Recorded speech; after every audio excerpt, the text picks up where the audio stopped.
오늘도 귀한 주일 하나님의 은혜를 사모하며 이 예배 가운데 나오신 사랑하는 성도님들을 환영하고 축복합니다. 우리 모두에게 하나님께서 기대하고 소망하는 것보다 더 큰 은혜 허락하실 것을 믿습니다. 2026년이 벌써 절반이 지나갔습니다. 전반기의 마지막 주일 예배더라고요. 오늘 이 귀한 예배 가운데 어떤 주제에 대해서 나눌까 하다가 감사에 대한 주제를 좀 나눠보려고 합니다. 신앙의 길을 걸어오시면서 감사라는 단어를 한 번도 못 들어보신 분들은 아마 없으실 겁니다. 그만큼 그리스도인의 삶에 있어서 감사는 빼놓을 수 없는 하나의 요소라는 것이겠죠. 어떤 사람은 감사가 천국의 언어라고 이야기를 하더라고요. 우리가 사는 세상은 불완전하고 결핍된 세상이기 때문에 감사하기보다는 불평하기가 더 쉬운 세상이라는 것이죠. 하지만 하나님께서 완성하실 세상은 어떤 세상입니까? 하나님의 완전케 하심으로 모든 것이 준비되어 있고 완벽한, 그래서 감사하지 않을 수 없는 세상이 그 세상이지 않을까 우리가 상상을 하지요. 그래서 감사가 천국의 언어라고 이야기를 하는 것이기도 하는 것 같습니다. 그런데 여러분, 제가 여기까지 설교 원고를 좀 준비를 하다 보니까 그런 생각이 들더라고요. 정말 그럴까?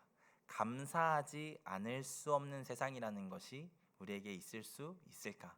감사할 수밖에 없는 세상이라는 게 우리에게 있을 수 있을까? 제가 하나님의 능력을 의심해서 하나님이 그런 완벽한 세상을 만들지 못할 것 같아서 이런 말씀을 드리는 것이 아니라, 우리 자신을 돌아보니까 우리가 그 세상에서도 만족하고 감사하며 살아갈 수 있을까? 그 세상에서도, 완벽하던 그 세상 가운데서도 우리가 불평 없이 감사하며 살아가는 것이 우리가 가능한 존재인가? 라는 생각이 들더라는 것이죠. 부끄럽지만 저의 이야기를 좀 나누면서 이야기를 좀 더 이어가 보겠습니다. 저에게는 아들과 딸이 있는데 저희 아들, 딸 둘 다 미숙아로 태어났습니다. 35주에 저희 아들이 태어났고 36주에 저희 딸이 태어났었는데, 그래서 36주에 나왔을 때는 아이가 잘 성숙하고 나와서 크게 문제가 없었습니다. 딸은 큰 문제가 없었는데 저희 아들은 나왔을 때 호흡이 잘 되지 않아서 인큐베이터에 한 14일 정도 있었습니다. 그리고 심장에 또 뭐가 있다고 해서 관까지 넣어야 됐었고, 그리고 간에 무슨 종양 같은 게 보인다고 해서 최근까지 그것들을 살펴야 했었고, 그리고 또 뇌에 뭐가 보인다고 해가지고 MRI를, 애가 태어난 지 일주일도 안 됐는데 MRI를 찍어야 됐었고, 그리고 간에 이제 수치가 좋지 않으니까 갈 때마다 이제 애가 누렇게 떠 있는 거를 이제 보고 돌아와야 했습니다. 그래서 아이를 보고 돌아올 때마다 그 기도를 하게 되더라고요. 하나님, 제가 욕심 부리지 않겠습니다. 우리 아이 살려만 주세요. 살려만 주세요. 건강하게만 해주세요. 행복하게만 살게 해주세요. 라고 그렇게 간절하게 기도했던 것 같습니다. 근데 우리 하나님 진짜 신실하시더라고요. 건강하고 행복하게 잘 살고 있는 것 같습니다. 제가 보니까 너무 건강한 것 같기도 하고 너무 행복하기만 한 거 아닌가라는 생각이 요즘에는 좀 들더라고요. 최근에 안양천에 저희 아들하고 이렇게 운동 겸 같이 가서 운동을 하는데, 저희 아들은 그 자전거를 타고 저는 옆에서 그 속도에 맞춰서 이제 달리기를 하는데, 애가 너무 건강하니까 속도를 주체를 못 하더라고요. 애가 너무 행복하니까, 자기만 너무 좋으니까 아빠가 얼마나 행복하고 얼마나 힘든지를 생각을 못 하더라고요. 그래서 이 자식이 아빠를 배려 안 한다고 이야기를 하게 되더라는 것이죠. 제가 하나님께서 응답 그렇게 잘 해주셨으면 감사해야 하잖아요. 기도한 대로 건강한 거니까, 행복한 거니까 만족하고 감사해야 하지 않습니까? 그런데 그렇지 못하더라는 것이죠. 오히려 더 욕심을 내고 있더라고요. 공부도 좀 잘했으면 좋겠고, 예의도 좀 바랐으면 좋겠고, 친구도 잘 사귀었으면 좋겠고, 정리정돈은 좀 조금이라도 좀 했으면 좋겠고, 뭐 이런 욕심들이 들더라라는 것이죠. 참 간사하지 않습니까? 처음 아이가 태어났을 즈음을 생각해 보면 감사할 수밖에 없는 상황인데, 이제는 그 감사의 제목이 더 이상 감사의 제목이 아니라 당연한 것이 되어 있다라는 것이죠. 감사하기보다 그냥 당연하다 여기고 있다라는 것입니다. 오히려 그때는 보지 못했던 것들만 바라보며 아쉬워하고 답답해 하더라는 것이죠. 그래서 제가 그런 의심이 든다라는 것입니다. 천국에 가서 우리가 과연 그곳에서도 만족하고 살 수 있을까? 혹시나 그러지는 않을까? 아니, 천국은 왜 이렇게 행복하기만 한 거야? 스펙타클 해야지, 사람이 인생이. 왜 이렇게 재미가 없어? 라고 하지는 않을까 의심이 든다라는 것이죠. 제가 이런 의심이 드는 것이 저의 개인적인 의심만이 아니라 사실 말씀에서도 그 근거를 찾을 수 있는 의심입니다. 우리가 얼마 전에 에덴 동산에 대한 말씀을 같이 나누었죠. 에덴 동산은 얼마나 하나님께서 완벽하게 만드신 세상입니까? 풍족하게, 풍요롭게, 부족한 것 없이 만드신 곳이 에덴 동산이었죠. 그 가운데 그러면 사람이 만족하고 살았나요? 만족하고 살지 못했죠. 첫 인류는 만족하지 않았습니다. 당연하다 여기고 더 갖지 못한 것에 불만을 가졌습니다. 그리고 더 갖지 못한 것에 욕심을 내죠. 그 선악과에 욕심을 내지 않습니까? 이것이 에덴 동산에서의 사건이죠. 성경은 인간이 바로 그런 존재라고 이야기를 합니다. 그 완벽한 세상, 부족할 것 없는 땅에서도 만족하지 못하고 욕심을 내는 존재가 바로 우리라는 것이죠. 그래서 어쩌면 우리를 여전히 이 땅에 두신 것이지 않을까 싶습니다. 이스라엘 백성을 가나안 땅에 바로 들이지 않으시고 광야에서 훈련시키셨던 것처럼 우리가 구원받고 바로 천국으로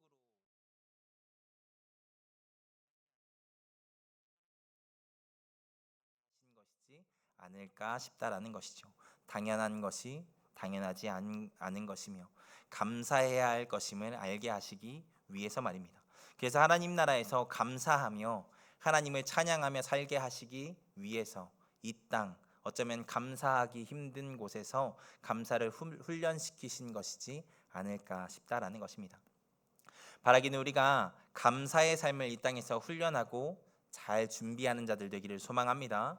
그 나라에서 정말 온전한 감사를 드릴 수 있도록 여기에서부터 하나님께 감사하며 살아가는 우리가 되기를 소망합니다. 우리가 읽은 예레미야 애가는 사실 감사를 이야기하기에는 참 어려운 성경입니다. 애가 슬픔의 노래라는 뜻이잖아요. 예레미야 선지자가 슬픔의 노래를 부른 것이 예레미야 애가입니다. 왜 예레미야 선지자가 슬픔의 노래를 불렀습니까? 그의 조국 남유다가 처참하게 멸망당했기 때문이죠. 하나님의 도성이라고 불리던 예루살렘 성, 다른 민족들도 아름답다 칭송했던 그 성이 처참하게 무너져 내렸습니다. 무엇보다 좌절스러운 것은 하나님의 성전이라고 불리던 예루살렘 성전이 무너진 것이죠. 하나님의 성전은 하나님의 임재를 상징했습니다. 예루살렘 성에 하나님의 성전이 서 있다라는 것은 이스라엘 민족 남유다 가운데 하나님께서 함께하고 계시다라는 상징이었다라는 것이죠. 그런데 그 성전이 무너졌습니다. 성전이 무너졌다라는 것은 그 백성들에게 어떤 의미였겠습니까? 두 가지 중에 하나죠. 하나님이 원래 안 계셨다거나 아니면 하나님께서 우리를 버리셨다거나 이 두 가지 중에 하나로 해석하지 않았겠습니까? 너무나도 좌절스러운 현장이죠. 어떠한 희망도 없는 곳이 바로 그곳이었습니다. 감사는 말도 안 되는 이야기였겠죠. 보이는 풍경이 그렇지 않았겠습니까? 보이는 풍경이 다 돌무더기 뿐이었을 것입니다. 에가서 2장 11절의 말씀을 보면 어린 자녀들과 갓난아이들이 먹을 것이 없어서 울고 탈진해서 길거리에 널브러져 있었다라고 이야기를 합니다. 심지어 3시간마다 어미젖을 먹어야 하는 갓난아이는 우유는 고사하고 물도 못 마셔서 목이 말라 혀가 입천장에 들러 붙었대요. 칼에 죽는 자보다 줄여 죽는 자가 더 많았다고 하는 것이 당시의 상황입니다. 그런데 무슨 희망이고 감사입니까? 말도 안 되는 이야기죠. 감사는 말장난같이 여겨지던 상황이었을 것입니다. 어쩌면 우리의 삶이 그 정도는 아닐지라도 그런 어려움이 있는 삶일 수 있겠다라는 생각들을 요즘에 하게 됩니다.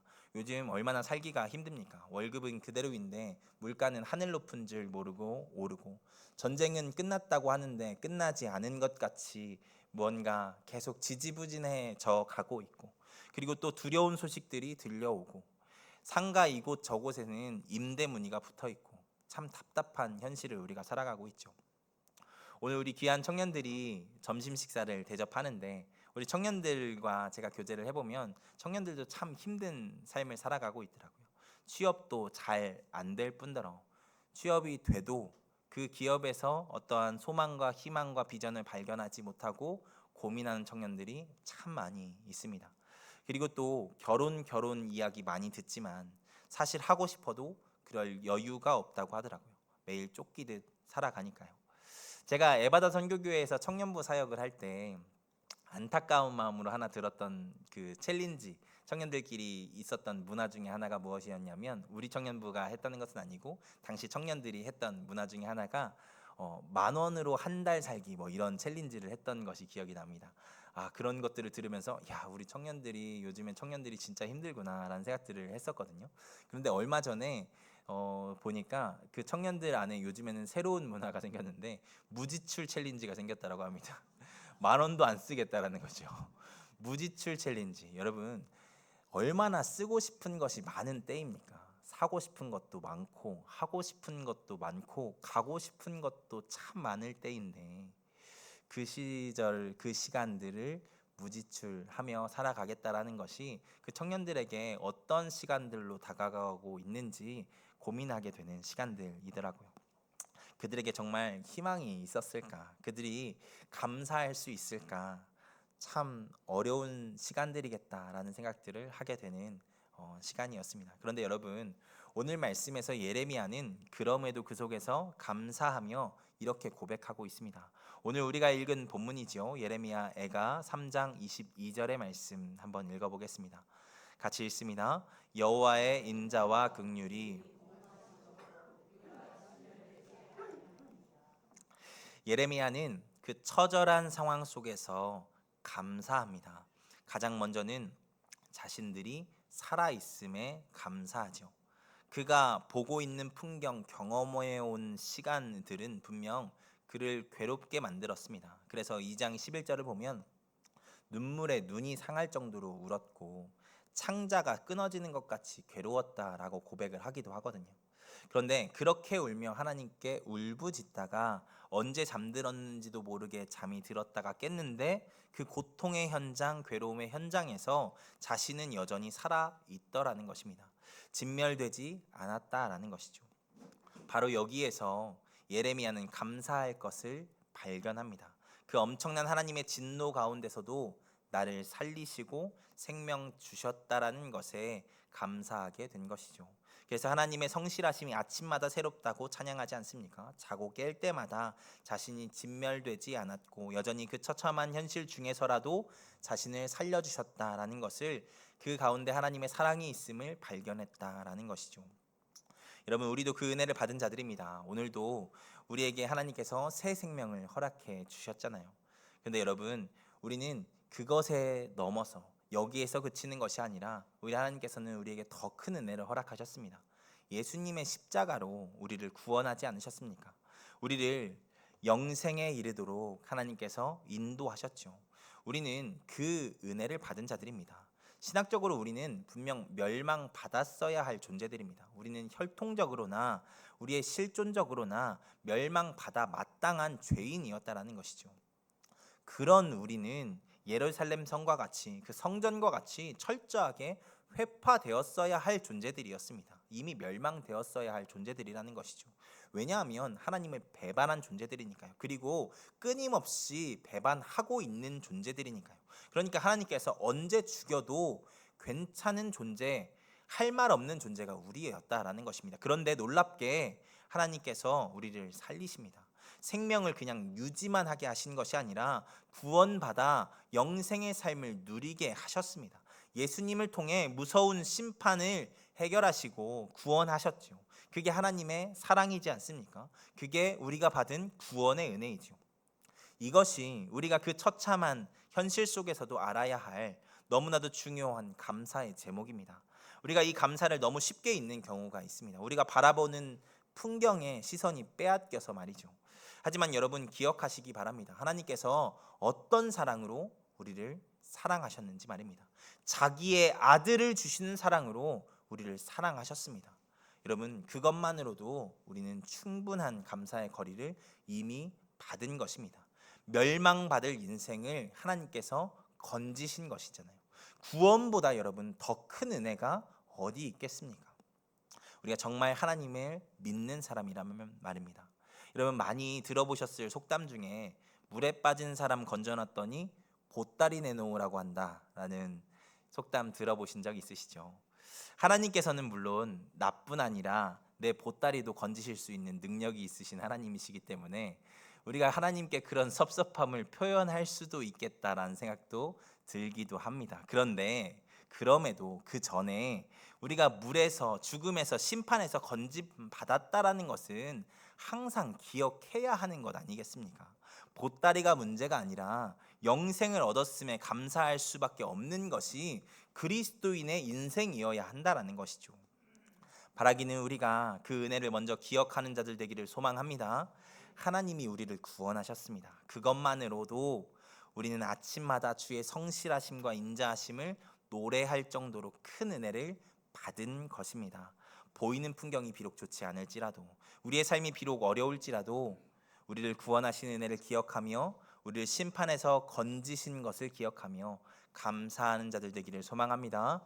그렇게 아침에 일어날 때마다, 매일 살아갈 때마다 새날을 주시고 새 생명을 주시고 영생을 허락하심 하나님께 감사하며 살아가는 우리가 되기를 주님의 이름으로 축원드립니다. 또한 우리가 감사해야 할 이유는 하나님께서 지금 우리와 함께 하시기 때문입니다.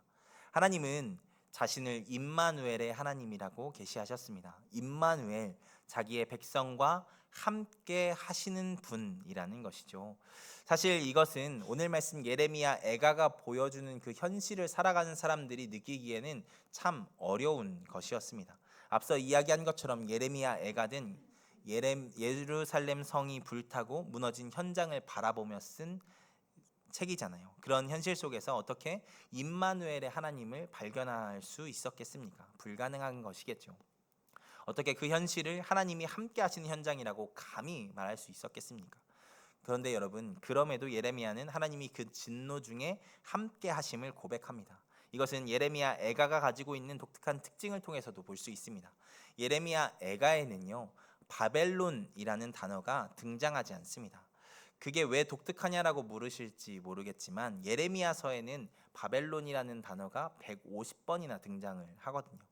바벨론에 의해서 남유다가 멸망할 것이라는 것을 예견한 예언자가 예레미야였기 때문에 바벨론을 그렇게나 많이 언급하고 이야기한 것입니다. 그런데 그 멸망이 성취된 이후에 쓴 애가서에 바벨론이 한 번도 등장하지 않는다라는 것이 이상하죠.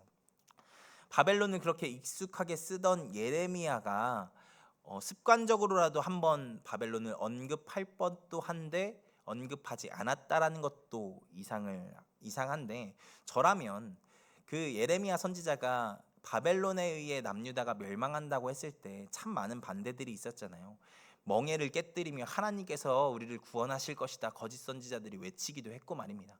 그러니까 저라면 바벨론이라는 것을 한 번이라도 언급해서 내가 그랬지, 내가 바벨론에 의해 멸망한다고 했지라고 자기의 예언의 그 정당성에 대해서 한번 언급하지 않았을까 싶습니다. 그런데 예레미야는 그렇게 하지 않더라고요. 의도적으로 바벨론이라는 단어를 빼서 이 말씀을 기록합니다. 왜 그랬을까요? 그것은 남유다를 멸망시킨 것이 바벨론이 아니라는 것을 알게 하기 위함이었습니다. 사람의 눈으로 보기에는 명백하게 바벨론에 의해서 남유다가 멸망한 것이죠. 그런데 하나님의 눈으로, 그리고 또한 믿음의 눈으로 볼 때 바벨론에 의해 멸망한 것이 아니라 그 부패한 남유다 정권과 남유다를 심판하시기 위해서 하나님께서 바벨론이라는 몽둥이를 사용하신 것이라는 것을 이렇게 예레미야는 이야기를 하고 있는 것입니다. 그러니까 이 사건도 하나님께서 주도하시고 하나님께서 역사하신 사건, 하나님께서 그들 가운데 함께 하시며 역사하신 사건이라는 것을 이렇게 이야기를 하고 있는 것이죠. 그러면 좀 더 나아가서 이렇게도 이야기를 할 수 있는 것입니다. 예레미야 애가를 기록하며 예레미야는 이 책을 읽는 사람들에게 망하게 하신 분이 하나님이시라면 그들을 가운데 회복하고 회개하고 하나님 앞에 자복하고 나아가면 회복해 하실 수 있는 분도 하나님이시라는 것을 이 말씀을 통해서 이야기를 하고 있는 것이죠. 여러분, 그래서 예레미야가 3장 33절에서 이렇게 이야기를 하지 않습니까? 이 말씀도 같이 읽겠습니다. 주께서 인생으로 고생하게 하시며, 고생하게 하시는 것이 하나님이신데 그게 본심이 아니래요. 본심은 무엇입니까? 우리가 돌이켜 회개하기를 원하신다라는 것입니다. 그 죄악의 현장에서도 하나님께서 우리와 함께 하시며 우리가 돌아오기를 기다리고 계신 분이 하나님이시다라는 것입니다. 하나님이 그렇게 어려운 상황 가운데서도, 또한 회복의 현장 가운데서도 함께 하기를 원하시는 분이 우리 하나님이시다라는 것입니다.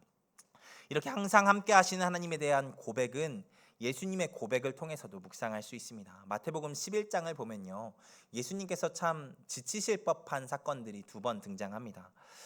한 번은 초반부에 등장을 하는 것인데, 그 당대에 가장 의로운 사람이라고 이야기가 들었던 세례 요한이 감옥에 갇힌 이후에 자기의 제자들을 보내서 예수님에게 이런 질문을 하게 합니다.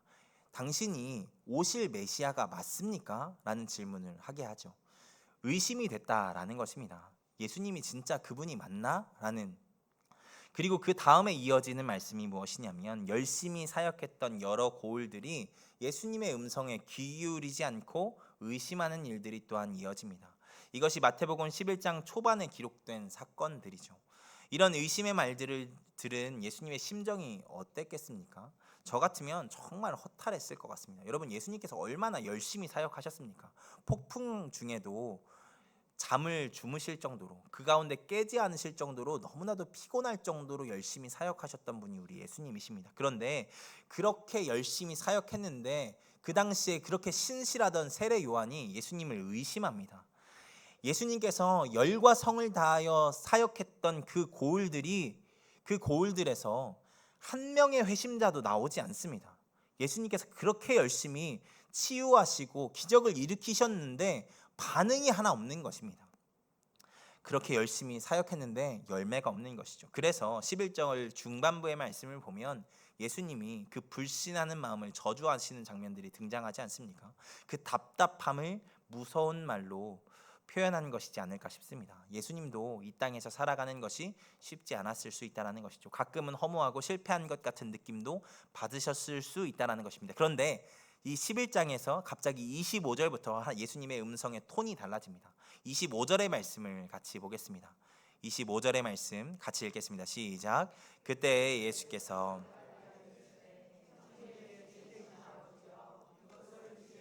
슬기 있는 자에게는 숨기시고 어린 아이들에게는 나타내심을 감사하나이다. 아멘. 여기에서 예수님은 하나님께 기도하며 하나님 아버지께 감사하다라고 고백을 하고 있죠. 어떻게 그럴 수 있습니까? 어떻게 그렇게 허탈하고 힘든 일들을 경험했는데 그렇게 감사하다 말할 수 있습니까? 보이는 풍경은 비록 사역이 실패한 것 같아 보이고 괴로운 현장이지만 그 현장 가운데서도 하나님께서 계획하심이 있고 일하심이 있다라는 것을 예수님께서 선포하시며 감사하신 것입니다. 그리고 11장 마지막 말씀을 보면 이 말씀을 읽는 우리에게도 예수님의 길을 따라오라고 초청하고 계시죠. 그것이 우리가 잘 아는 말씀 마태복음 11장 28절의 말씀입니다. 우리 오늘 주보의 새길 말씀으로도 기록해 놨으니까요. 우리 주보를 보면서 한번 같이 읽어봤으면 좋겠습니다. 주보를 보고 같이 읽겠습니다. 시작. 수고하고 무거운 짐진 자들아 다 내게로 오라. 내가 너희를 쉬게 하리라. 마태복음 11장 28절 말씀 한 번 더 읽습니다. 수고하고 무거운 짐진 자들아 다 내게로 오라. 내가 너희를 쉬게 하리라. 아멘. 마태복음 11장 28절 말씀. 아멘. 여러분, 이 다음에 예수님께서 무슨 말씀하시는지 알죠? 나의 멍에를 메고 내게 배우라라고 말씀하십니다. 우리도 예수님의 길을 걸어가라라고 이야기를 하는 것입니다. 그렇게 모든 상황 속에서 하나님께서 함께 하심을 믿고 동행하는 삶을 살아라 말씀하시는 것입니다. 상황이 어떠하든 하나님께서 지금도 함께 하심을 믿고 믿음으로 감사하며 살아가는 삶에 동참하라는 것이죠.